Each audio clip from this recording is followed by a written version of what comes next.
आयुक्तालय कॉलेज शिक्षा राजस्थान सरकार द्वारा चलाए जा रहे ज्ञानदूत 2.0 कार्यक्रम के अंतर्गत आज मैं उषा राठी आपको माइक्रो इकोनॉमिक्स का एक टॉपिक लाभ के सिद्धांत पढ़ाने जा रही हूँ। लाभ के सिद्धांत।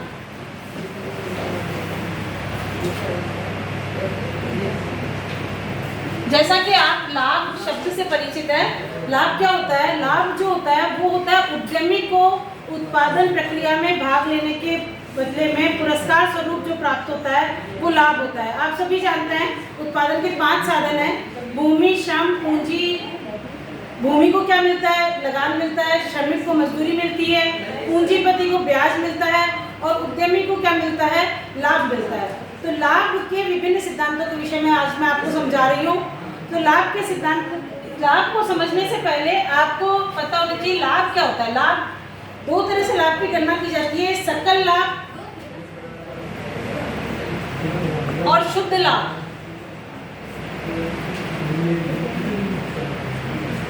सकल लाभ और शुद्ध लाभ। सकल लाभ क्या होता है? सकल लाभ के अंतर्गत जो कुछ उत्पादन, ये शुद्ध लाभ, सकल लाभ जो है ये कुल लाभ का वह अंश है जो साहसी को उत्पादन प्रक्रिया में जोखिम उठाने या अनिश्चितता वहन करने के बदले में उद्यमी को मिलता है। उद्यमी एंटरप्रेन्योर जो है वो जोखिम उठाता है, रिस्क लेता है, तो उसके बदले में उसको जो पुरस्कार स्वरूप मिलता है वो होता है सकल लाभ। इसके बाद शुद्ध लाभ। शुद्ध लाभ होता है उत्पादन प्रक्रिया में जो कुछ खर्च लगा है, चाहे मजदूरी लगी है या ब्याज लगा है या जो कुछ भी अन्य साधनों को दिया गया, जितना खर्चा हुआ और कितनी कुल आय हुई, कुल आय में से जब लगे हुए कुल खर्चे को माइनस किया जाता है तो उसको कहते हैं शुद्ध लाभ। तो सकल लाभ एवं शुद्ध लाभ 2 तरह के लाभ होते हैं। इसके बाद मैं आपको बता रही हूँ लाभ के विभिन्न सिद्धांत। सबसे पहला सिद्धांत जो है लाभ का वो है लाभ का लगान सिद्धांत। लाभ का लगान सिद्धांत। लाभ का लगान सिद्धांत जो दिया है, ये दिया है प्रोफेसर वॉकर ने। प्रोफेसर वॉकर ने ये लाभ का लगान सिद्धांत दिया है और इसके अनुसार, इस सिद्धांत के अनुसार प्रोफेसर वॉकर का ये कहना है कि लाभ वास्तव में योग्यता का प्रतिफल है, जिसको जो चूंकि साहसी में अन्य लोगों की तुलना में अधिक योग्यता है और इसलिए वो अनिश्चितता वहन करता है, वो जोखिम उठाता है, तो योग्यता उसमें अधिक होने की वजह से, जैसे लगान का पहले भी मैं पहले बता चुकी हूँ, लाभ रिकार्डो का लगान सिद्धांत क्या कहता है कि कम अच्छी भूमि और अधिक अच्छी भूमि, इन दोनों के बीच में उत्पादन का जो अंतर होता है वो लगान होता है। तो इसी तरह से उद्यमी को लाभ जो है वो उसकी योग्यता का प्रतिफल है, उसको वो योग्य है इसलिए उसको लाभ दिया जाता है। ये कहना है प्रोफेसर वॉकर का। अब इसकी बहुत ज़्यादा आलोचनाएं हुई है। कई लोगों ने कहा लाभ और लगान में अंतर होता है और बहुत सारी अनिश्चितताएं भी उद्यमी वहन करता है, इस वजह से उसको लाभ मिलता है। तो कई अन्य चीज़ें हैं जिसकी दूसरा सिद्धांत जो है, इस सिद्धांत की भी कई आलोचनाएं की गई है। दूसरा सिद्धांत जो है वो है लाभ का मजदूरी सिद्धांत। लाभ का मजदूरी सिद्धांत। लाभ का मजदूरी सिद्धांत दिया है अर्थशास्त्री, अमेरिकी अर्थशास्त्री प्रोफेसर टॉजिग ने। प्रोफेसर टॉजिग ये अमेरिकी अर्थशास्त्री है, इन्होंने लाभ का मजदूरी सिद्धांत दिया है और इनके अनुसार ये इनका कहना है कि लाभ जो है वो उद्यमकर्ता की मजदूरी है। लाभ क्या है? उत्पादन प्रक्रिया में लाभ उद्यमकर्ता की मजदूरी है जो उसकी विशेष योग्यता और बुद्धिमत्ता के कारण उसे प्रदान की जाती है। क्योंकि वो अन्य लोगों की तुलना में विशेष योग्य है और बुद्धिमान है, इसलिए उसको एक तरह से ये लाभ जो है ये भी उद्यमकर्ता की मजदूरी है। तो ये है लाभ का मजदूरी सिद्धांत। इसकी भी कई सारी आलोचनाएं की गई है। मजदूरी और लाभ में भेद नहीं करता है, कई तरह की चीज़ें इसमें भी है। तो ये है पहला मैंने बताया लाभ का लगान सिद्धांत। लाभ का लगान सिद्धांत देने वाले हैं प्रोफेसर वॉकर। दूसरा बताया मैंने लाभ का मजदूरी सिद्धांत, इसको देने वाले हैं प्रोफेसर टॉजिक। टॉजिक का कहना है कि लाभ क्या है, उद्यमकर्ता की मजदूरी है। उद्यमी जो है वो उसकी मजदूरी है, एक तरह से लाभ उसको अतिरिक्त रूप से कुछ नहीं मिल रहा है, उसकी मजदूरी के रूप में उसे प्रतिफल मिल रहा है। तीसरा जो है सिद्धांत है वो है लाभ का सीमांत उत्पादकता सिद्धांत।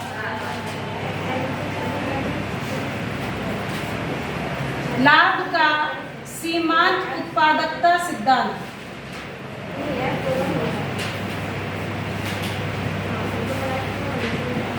लाभ का सीमांत उत्पादकता सिद्धांत देने का श्रेय है प्रोफेसर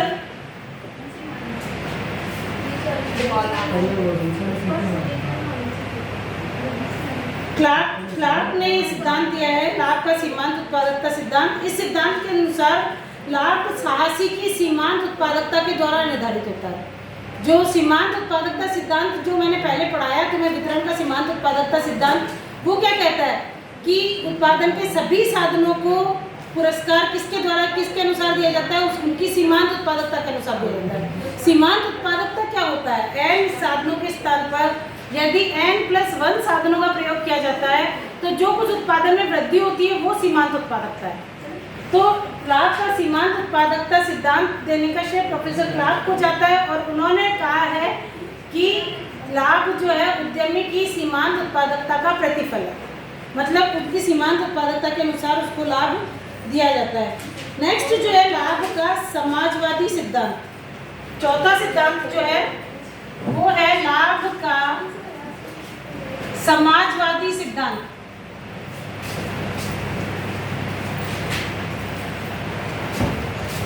लाभ का समाजवादी सिद्धांत देने का श्रेय है प्रोफेसर कार्ल मार्क्स को।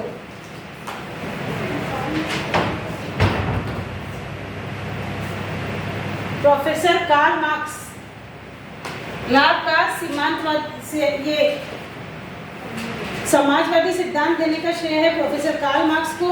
और इनके अनुसार लाभ भी उद्यमी को, समाजवादी सिद्धांत क्या कहता है कि सभी उत्पादन के साधनों को उनका जो कंट्रीब्यूशन है उस उत्पादन प्रक्रिया में उसके अनुसार उनको प्रतिफल दिया जाएगा।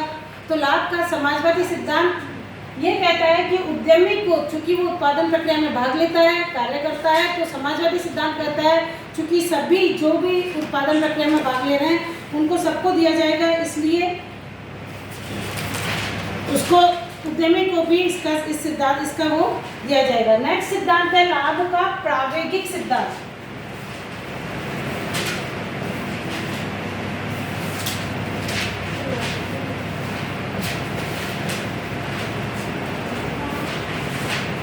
प्रावेगिक सिद्धांत देने का श्रेय है प्रोफेसर जे.बी. क्लार्क।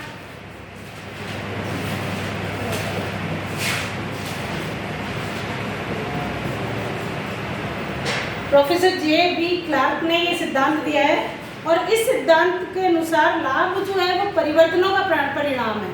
लाभ जो है अर्थव्यवस्था में होने वाले परिवर्तनों का परिणाम है। लगातार अर्थव्यवस्था में परिवर्तन हो रहे हैं तो इसका प्रतिफल जो है वो लाभ के रूप में उद्यमी को प्राप्त होता है। प्रावेगिक सिद्धांत, प्रावेगिक का मतलब परिवर्तन, और उद्यमी जो है लगातार उत्पादन प्रक्रिया में परिवर्तन करता है।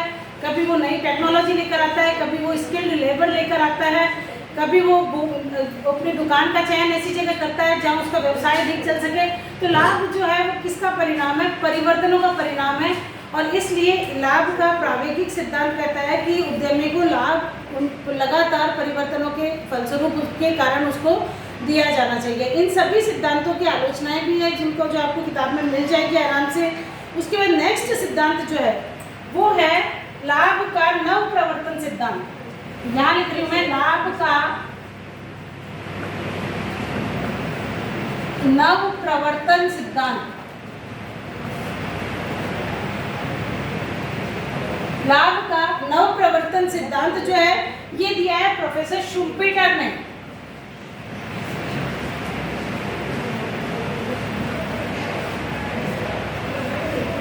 प्रोफेसर शुम्पीटर नव प्रवर्तन का तात्पर्य क्या होता है? नव प्रवर्तन का तात्पर्य होता है नई अन्वेषण करना, नई विधियां खोज करना, नई चीजों को लाना उत्पादन प्रक्रिया में। तो उससे क्या होता है? उत्पादन बढ़ता है। तो जितना उत्पादन बढ़ता है तो प्रोफेसर शुम्पीटर का कहना है कि चूंकि नवप्रवर्तन कौन करता है उत्पादन प्रक्रिया में? केवल उद्यमी करता है, इसलिए उद्यमी को इसके बदले में लाभ दिया जाना चाहिए और इसलिए लाभ का ये है नवप्रवर्तन सिद्धांत, प्रोफेसर शुम्पीटर के द्वारा दिया हुआ। नेक्स्ट सिद्धांत है लाभ का जोखिम सहन सिद्धांत।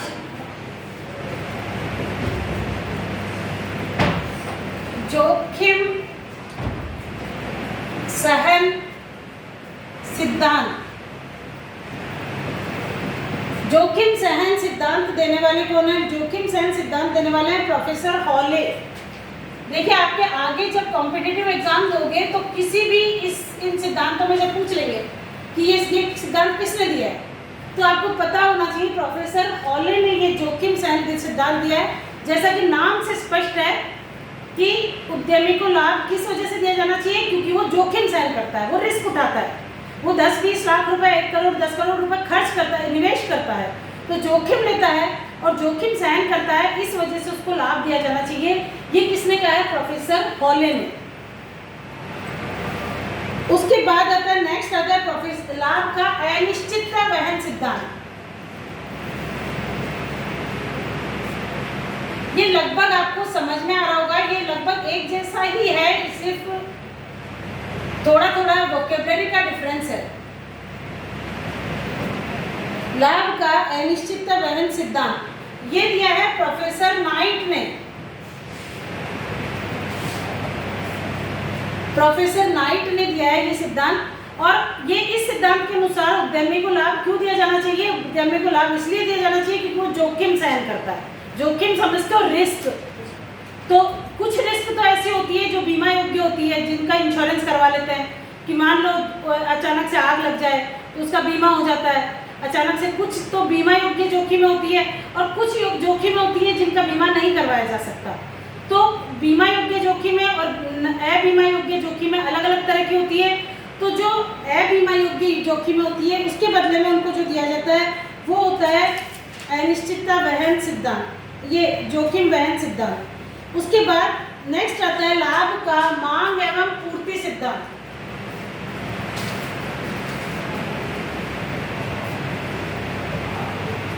मांग एवं पूर्ति सिद्धांत तो जैसा कि आपको पता ही है, उद्यमी की मांग, उद्यमी की अर्थव्यवस्था में मांग कितनी है उसके अनुसार ये किस सिद्धांत को आधुनिक सिद्धांत कहा जाता है। इस सिद्धांत के समर्थक ये कहते हैं कि किसी साहसी की मांग कितनी है, मतलब सपोज एक कोई उद्यम ले लें, हम कोचिंग सेंटर ले लें। अब मान लो इस समय पाली शहर में कोचिंग सेंटर की मांग कितनी है और पूर्ति कितनी है। अगर मांग ज़्यादा है और पूर्ति कम है तो मांग तो निश्चित रूप से लाभ की मात्रा क्या हो जाएगी? अधिक हो जाएगी। तो ये एक आधुनिक सिद्धांत है जो कि मजदूरी के विषय में, लगान के विषय में, सभी के विषय में मैंने आपको आधुनिक सिद्धांत पढ़ाए। तो उसके अंतर्गत इस लाभ का निर्धारण किसके द्वारा होता है? मांग एवं पूर्ति के द्वारा होता है। और मांग एवं पूर्ति वक्र तो जैसे मैंने पहले आपको बताए थे, ठीक वही वक्र बनेंगे। ये मांग वक्र है, पूर्ति वक्र है। जहां मांग वक्र और पूर्ति वक्र आपस में काटेंगे वहीं पर मांग लाभ का निर्धारण हो जाएगा। तो इस तरह से इधर हो गया मांग, लाभ, और इधर हो गया साहसी की मांग ऑब्लिक पूर्ति। तो ये तो आधुनिक सिद्धांत है। इस तरह से मैंने आपको कुल 9 सिद्धांत बताया। लाभ का लगान सिद्धांत, लाभ का मजदूरी सिद्धांत, लाभ का सीमांत उत्पादकता सिद्धांत, लाभ का समाजवादी सिद्धांत, लाभ का प्रावेगिक सिद्धांत, लाभ का नवप्रवर्तन सिद्धांत, लाभ का जोखिम सहन सिद्धांत, लाभ का अनिश्चितता वहन सिद्धांत और लाभ का मांग एवं पूर्ति सिद्धांत अर्थात आधुनिक सिद्धांत। ये सब मैंने लाभ के सिद्धांत बताए आपको। आपका 2-2 नंबर के जो प्रश्न आते हैं उसमें भी आपसे पूछ सकते हैं कि लाभ का ये सिद्धांत किसने दिया, या लाभ की परिभाषा बताओ, या सकल लाभ की परिभाषा बताओ, शुद्ध लाभ की परिभाषा बताओ।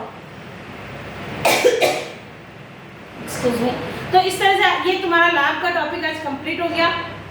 आप लोग को पढ़ना है। अगर किसी तरह के प्रश्न हो आपके तो आप कमेंट बॉक्स पर डाल सकते हैं। यूट्यूब पर आपको ये अवेलेबल होगा, ज्ञानदूत के चैनल पर। आप इस वीडियो को देखिए और अगर आपके कोई प्रश्न है तो उसमें डाल सकते हैं आप।